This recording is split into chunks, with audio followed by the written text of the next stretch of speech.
നമസ്കാരം എല്ലാ പ്രിയപ്പെട്ട പ്രേക്ഷകർക്കും ആനപ്പെരുമയിലേക്ക് സുസ്വാഗതം. ഏറ്റവും കൂടുതൽ ഗജസമ്പത്തുള്ള ഒരു ക്ഷേത്രമാണ് ഗുരുവായൂർ ക്ഷേത്രം.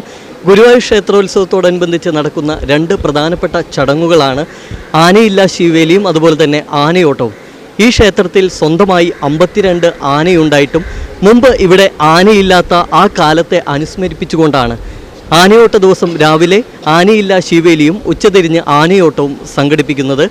നിരവധി പേരാണ് ആനയോട്ടത്തിൻ്റെ ആ ആവേശ കാഴ്ചകളിലേക്ക് അല്ലെങ്കിൽ ആ ഒരു ആനച്ചന്തമൊക്കെ ആസ്വദിക്കാൻ എത്തുന്നത്. ഈ ആനക്കാഴ്ചകളും ആനയോട്ട വിശേഷങ്ങളുമാണ് ഇന്നത്തെ ആനപ്പെരുമ. ഇന്നും ആനയില്ലാ ശീവേലി നടത്തുന്നത്. ഈ ഗുരുവായൂർ ആനയോട്ടത്തിന്റെ ചരിത്രവും പഴക്കവും നിങ്ങൾക്ക് സാമൂതിരി പരമ്പരയുടെ അധീനതയിലായിരുന്നല്ലോ ഈ അമ്പലം. എന്നാൽ ആനയെ ഇവിടുത്തെ ശീവേലിക്ക് അയച്ചു കൊടുക്കുന്നത്, ഉത്സവ പരിപാടികൾക്ക് അയച്ചു കൊടുക്കുന്നത് കൊച്ചി രാജാവിൻ്റെ കുടുംബത്തിൽ നിന്നാണ് കൊണ്ടാടുന്നത്. എന്നാൽ അതിർത്തി തർക്കം സംബന്ധിച്ചും രാജ്യാക്രമണം സംബന്ധിച്ചും ഒക്കെ പഴയ കാലത്ത് രാജാക്കന്മാർക്കുണ്ടായിരുന്ന ഒറ്റ ശണ്ട അതാണ്. അതുമായി ബന്ധപ്പെട്ട് രണ്ട് പ്രാവശ്യമായി ശീവേലിക്ക് ആനയെ അയച്ചില്ല കൊച്ചി രാജാവ്. ശീവേലിക്ക് ഇവിടെ മറ്റ് മേളങ്ങളൊക്കെ ആരംഭിച്ചു കഴിഞ്ഞപ്പോൾ തന്നെ ജനങ്ങളെയും ലക്ഷക്കണക്കിന് പ്രേക്ഷകരെയും ഭക്തജനങ്ങളെയും അത്ഭുതപ്പെടുത്തിക്കൊണ്ട് മതം പൊട്ടിയല്ല, അല്ലാതെ ഒരു ആന വളരെ വേഗത്തിൽ തൃക്കണ്ണാമംഗലം മതിലകത്തെ ക്ഷേത്രത്തിൽ നിന്ന് ഒരു ആന ഇവിടേക്ക് കുതിച്ച് പാഞ്ഞെത്തി. ആന തൃക്കണ്ണമംഗലം നിന്ന് ഓടി വന്നു.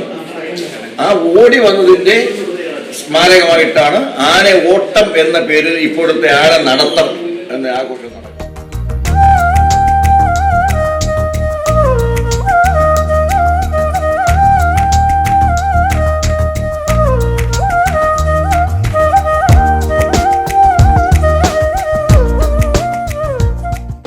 അമ്പത്തിരണ്ട് ആനകളുള്ള ഗുരുവായൂരപ്പൻ്റെ ഉത്സവത്തിൻ്റെ ഭാഗമായുള്ള ആനയോട്ടം കാണുന്നതിനായി ഉച്ചയോടെ തന്നെ നിരവധി പേരാണ് മഞ്ജുളാൽ പരിസരത്തും ക്ഷേത്ര നടപ്പുരയിലുമായി നിലയുറപ്പിച്ചിരുന്നത്.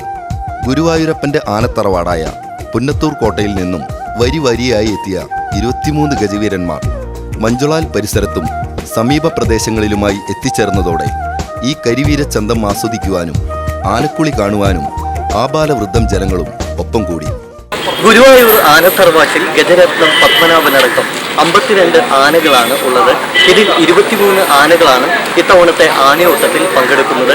മുൻനിരയിൽ ഓടുന്നതാകട്ടെ 5 ആനകളും.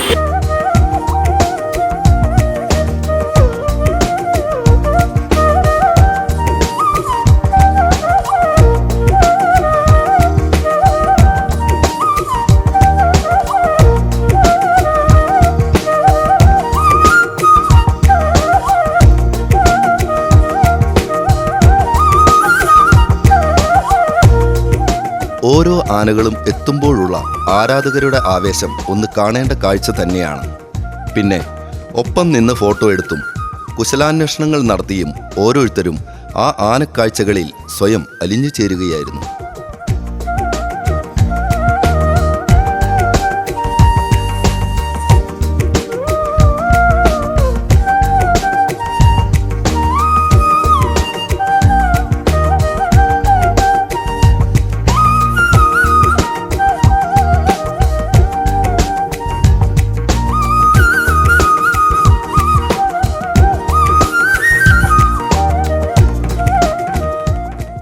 ഗുരുവായൂരപ്പൻ്റെ സ്വന്തം പുരിയിൽ നടക്കുന്ന ആനയോട്ടം കാണാൻ വിദേശികളടക്കം ആയിരക്കണക്കിന് പേരാണ് എത്താറുള്ളത്. എന്തായാലും ആനയോട്ടത്തിനായി ആനകളെല്ലാം തന്നെ തയ്യാറെടുത്തു കഴിഞ്ഞു. ഈ ആനയോട്ട കാഴ്ചകൾ കാണാം ഒരു ചെറിയ ഇടവേളയ്ക്ക് ശേഷം.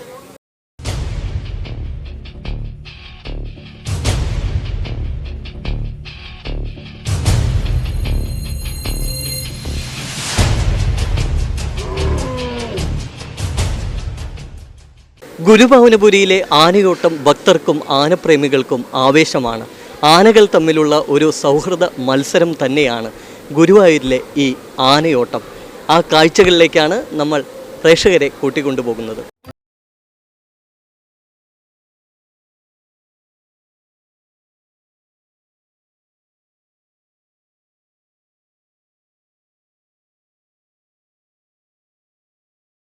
ഉച്ചയ്ക്ക് 2:30 തന്നെ ആനയോട്ടത്തിന് മുൻനിരയിൽ ഓടുവാനുള്ള 5 കരിവീരന്മാരടങ്ങുന്ന ഗുരുവായൂരപ്പൻ്റെ സ്വന്തം ഗജഗണങ്ങളെ മഞ്ജുളാലിന് സമീപം ഒരുക്കി നിർത്തിയിരുന്നു. അറിയിപ്പ് കിട്ടിയാൽ മാത്രം മതി, ഞങ്ങൾ ഇപ്പോൾ തന്നെ ഓടിക്കയറും എന്ന മട്ടിലായിരുന്നു ഓരോ ഗജവീരന്മാരുടെയും നിൽപ്പ്. നല്ല ചൂടല്ലേ, പോരാത്തതിന് നിയമക്കുരുക്ക് വേറെ.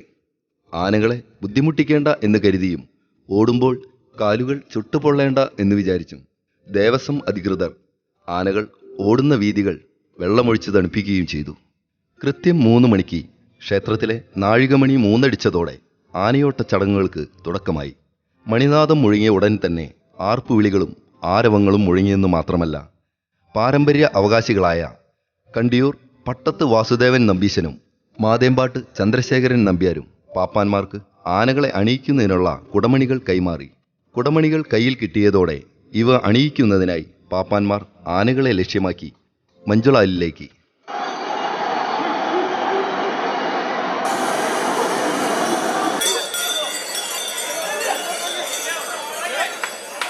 പാപ്പാന്മാർ ഓടി ആനകളുടെ അടുത്തെത്തിയതോടെ കുതിക്കുവാൻ തയ്യാറായി നിൽക്കുന്ന നിലയിലായിരുന്നു നമ്മുടെ സ്വന്തം കൊമ്പന്മാരും. കുടമണികൾ അണിയിച്ച ശേഷം മാത്രമേ ആനകൾ ഓടാൻ പാടുകയുള്ളൂ എന്നതാണ് ഈ സൗഹൃദ മത്സരത്തിൻ്റെ നിബന്ധന. ഏതാനും വർഷങ്ങൾക്ക് മുൻപ് നടന്ന ഒരു ആനയോട്ടത്തിന് ഈ കുടമണിയൊക്കെ അണിയിക്കും മുൻപ് നമ്മുടെ രാമൻകുട്ടി ഓടിയ പുകില് ആരും മറന്നു കാണില്ല. ഈ ഒരു സംഭവം ആവർത്തിക്കാതിരിക്കുവാൻ ഏറെ കരുതലോടെയായിരുന്നു പാപ്പാന്മാരുടെ നിൽപ്പ്. ഓടിയെത്തിയ പാപ്പാന്മാർ ആനകളെ കുടമണികൾ അണിയിച്ചതോടെ ഓട്ടത്തിനുള്ള തയ്യാറെടുപ്പുകൾ കൊമ്പന്മാരും പാപ്പാന്മാരും തുടങ്ങിക്കഴിഞ്ഞു. പിന്നെ ശംഖുനാദത്തിന് കാതോർത്ത് ഗുരുഭവനപുരി ഒന്നടങ്കം അക്ഷമരായുള്ള കാത്തിരിപ്പ്. ക്ഷേത്രം അടിയന്തരക്കാരനായ മാരാർ ശംഖുനാദം മുഴക്കിയതോടെ കിഴക്കേ ഗോപുരനട ലക്ഷ്യമാക്കി ആനകൾ വേഗതയോടെ തന്നെ ഓട്ടം ആരംഭിച്ചു.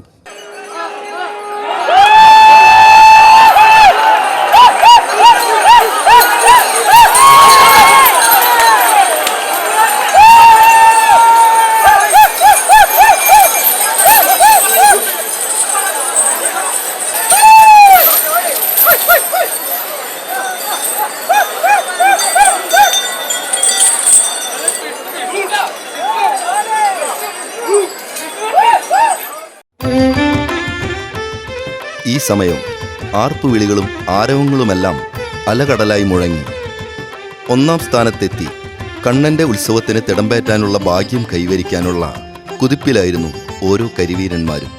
എന്നാൽ തുടക്കം മുതൽ തന്നെ ഗോപി കണ്ണനായിരുന്നു മുന്നിൽ. ഫിനിഷിംഗ് പോയിന്റ് വരെ ആരെയും മുൻപിലേക്ക് പ്രവേശിക്കുവാൻ അനുവദിക്കാതെ നമ്മുടെ കായികമേളകളിലും ഒളിമ്പിക്സിലുമൊക്കെ വേഗതാരങ്ങൾ കുതിക്കുന്ന കണക്കെയാണ് കൊമ്പന്മാർ ഓട്ടം പാസാക്കിയത്.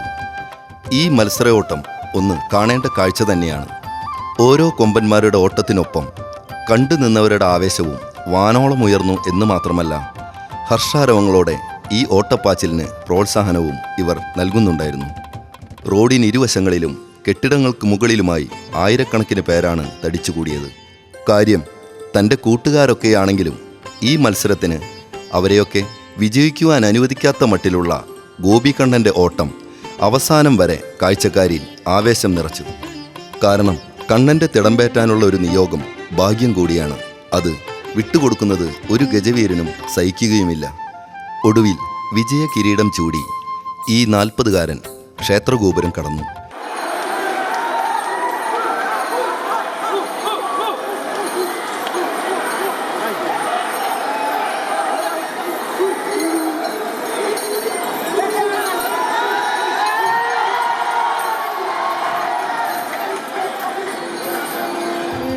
വിജയശ്രീ ലാളിതനായി എത്തിയ ഗോപികണ്ണനെ പാരമ്പര്യ അവകാശി ചൊവ്വല്ലൂർ കൃഷ്ണൻകുട്ടി നിറപറ ചൊരിഞ്ഞ് സ്വീകരിച്ചു.